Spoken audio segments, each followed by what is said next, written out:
Yep. What the heck is music publishing? This has been an amazing journey so far for us here at Dean Reynolds Media. And today we have a very special guest. Ladies and gentlemen, Miss Tammy LaTrell, superstar Tammy LaTrell. Oh, thank you, Dean. Thank you, thank you. How are you? I'm great. We were just talking about being busy, and so I'm just grateful to be busy. Yeah, let me get right Yeah. to it, man, because you have a wealth of knowledge in the music industry. And we ask, what the heck is music publishing? And it's a question that I get asked many, many times. Our company was launched, I would say, about 3 years or a little under in the area of publishing. So we're super, super young, Yeah. but we are learning at fast pace, right? And so we look to people like you to come on board and to inform us. And today we want to talk about SoundExchange, the importance of SoundExchange, and to kind of get an understanding what is the role of SoundExchange and how important for a creator or a composer. But first, tell us, Tammy LaTrell, like how did you get your start in the music space, superstar? Ah, well, I actually got my start in music as an artist. I was a recording artist. I was with a girl group first, and the name of the group was Best Kept Secret. And we were beautiful ladies who all could sing and, just had not just only talented voices and could dance, but we also were very beautiful. And I'm still friends with one of the young ladies to this day. She's a different of mine. We don't talk much, but we always link back up like sisters. And things didn't work out. We evolved, and each of us went on doing our own thing. And I became a solo artist and decided that I wanted to really, take it serious. And I wrote a lot of my material. I even wrote when I was with the girl group. So I knew writing was always, a part of me. I've known myself to be very creative and always was writing, creative stories in school. And, writing has just been a huge, huge part of my fabric. Nice. And yeah, I went solo, then went on to sign with an independent label. And, I thought things were going to move forward, but it didn't. And I had to kind of, halt that situation because it just seemed like it just wasn't working out in my favor. Right. And so I decided to go back to school. I graduated from Texas Southern University. I graduated from high school with a 4.1 GPA. So I was very proud of myself with that. That's pretty awesome. But I ended up getting a full scholarship to go to Texas Southern University. And it was great. I majored in, I initially came in majored in computer science, but it was a little bit too boring for me. So no shade to the computer scientists out there. Okay. Hey, it takes a different kind of beast. But so I was just like, well, let me transfer my major to something that I really enjoy, which was, always writing. And it seemed like I just soared with that and, joined the School of Communications, got my degree in journalism, PR, and advertising with a minor in business. And it was just a tremendous experience for me because during that time, I got a phone call from my mom my freshman year in college. And she's like, hey, Tammy, I need you to stop what you're doing right now. I really need to talk to you about something. And I'm like, what's going on? I'm thinking something happened in the family. And she's like, no, Whitney Houston is on the radio singing your song. And I was like, what? And she was like, yeah, I thought she was just joking. I was like, nah, you probably, I know you're my biggest fan, Mom, but that's probably not my song. But she was like, no, put it on Magic 102 right now. Whitney Houston is singing your song, what you looking at. And so I found that to be true. And after I did some research and made some phone calls, I found out that the independent label that I was actually signed to had sold my song to her, unbeknownst to me. And yeah, it was a shocker. It's a bittersweet. Yeah, it was it was hard for me at first to process, you know, even sometimes when I think about it now, I'm like, I can't even believe that happened to me, but it did. And I was What is the name of the label? The name of the independent label? Yes.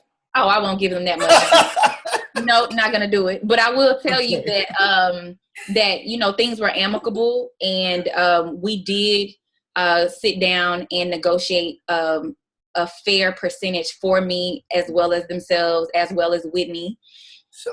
And you know, it was a learning lesson for me. Thank God I had copywritten the songs before I left the label. Time out, Tammy. Time out. How did your mom know that song in particular? Like, you sang hello, she's my mom. She listens to every song I've ever done. That to me is amazing right there. That to me is amazing. Like, she would know that's my daughter's song. Yeah. I mean, because every time I came home with a new song, she's like, "Oh, that's the jam." You know, she listened to my music more than she would listen to the radio. And just so happened, she was listening to the radio and she hears my song. She's in the Twilight Zone, you know. You better buy her 3 houses, 3 mansions. Oh my gosh, she's everything. I give her the world. Definitely, she deserves it. Yeah. So the whole thing worked out. You worked out something that was fair. Yes, because I own the copyright. And that's the thing I want to make sure everyone gets. Because I had proof that I was the original copyright holder. Before I left the label, I copyrighted all of my songs with the Library of Congress. And so when it came down to it, I had the evidence and proof to show that this song was he did not get this song cleared from me. He wasn't authorized to sell the song. Now, he didn't know that I own the copyright, so that's why it really wasn't an issue. He was more so like, "Oh, you taking care of your business. Okay, well, what can we do?" So, you know, I had to boss up at a very young age, and I had to sit down and just come up with something that was extremely favorable. And I still live off the royalties to this day and will for the rest of my life.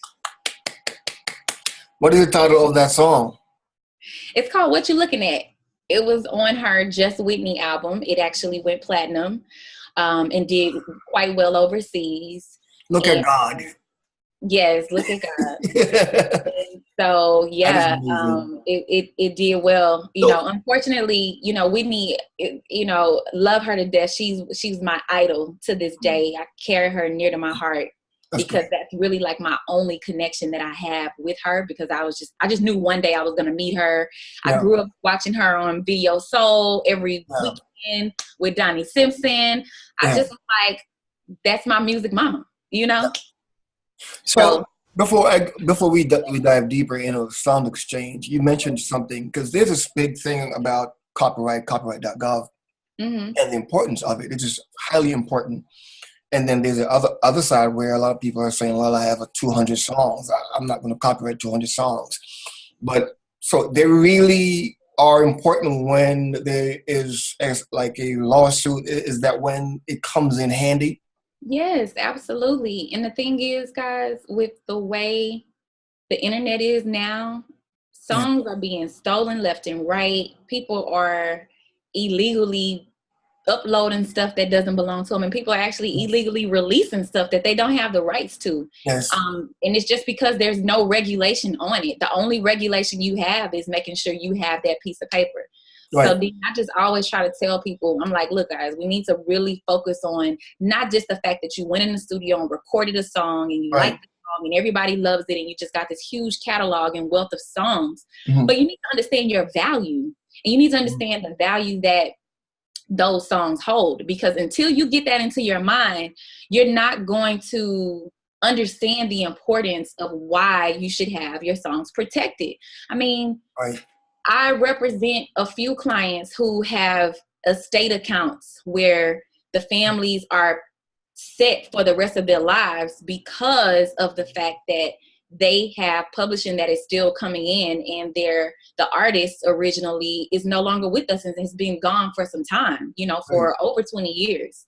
So, but because there was a system in play and there were attorneys involved and there were, you know, there was a language that was created from the beginning that my publishing is like real estate. It holds value. It's an asset. It's an asset, ma'am. Yes, that's Yes. my message as well. You have to transfer those assets to your children, your To your children. children. And that's exactly what's happening. I mean, it is definitely something people need to take serious. And, you know, I can't stress it enough. I know some people get tired of me talking about it all the time. Like, oh my gosh, you just talk about publishing so much. But I'm just saying, like, what are we trying to do here? Are we trying to own things? Are we just trying to just put music out just to be popular and famous? I mean, that's only going to go so far. So, I mean, the lifespan of an artist these days is probably like 5 years. Yes, ma'am. You know? Yes, So ma'am. it's just something to think about when you're at that next step after the creative process. I gotta get my business together. I gotta copyright my songs. I gotta set up my publishing. And I consult with artists every single day about this. I've had people come in from out of town, driving in with their family members, really trying to have a sit down with me. They come to my office and they're like, look, please, could you help me get my stuff together? And you know, they feel so much better knowing that they can walk away and they're empowered, and they are definitely way more informed than anybody else that they have been dealing with told them, because everybody's not going to give you free game like that, you know. That is true. You know, of course my company has, we have a service fee, and you know, we work with artists, especially independent artists, because we understand that they don't have budgets like the major labels. But my goal is to not only just be able to, you know, provide the service, but I want you to walk away feeling empowered and confident in your ability to go and create and be free. That's ultimate freedom. You see what I'm saying? If you can't create and then, you know, go to sleep with no worries on your mind, like, did somebody, you know, take my song, or somebody on the internet with my beat and I didn't authorize it, that's not freedom. That is slavery, and you're not going to get any sleep. You're going to be losing sleep every night. So I just like to go to sleep peacefully and not have stuff on my mind. I don't want to lose any sleep about my money, period. Wow, that is totally amazing. So what is, like, how important is SoundExchange, and what exactly is their role? Well, SoundExchange is very important, and I really am so proud that, you know, this organization, it's a nonprofit organization. You would look at it similarly to ASCAP and BMI, but they, you know, because they do collect on performance rights, but instead of representing songwriters and producers and publishers, like ASCAP and BMI and CSAC does, SoundExchange actually represents the artists.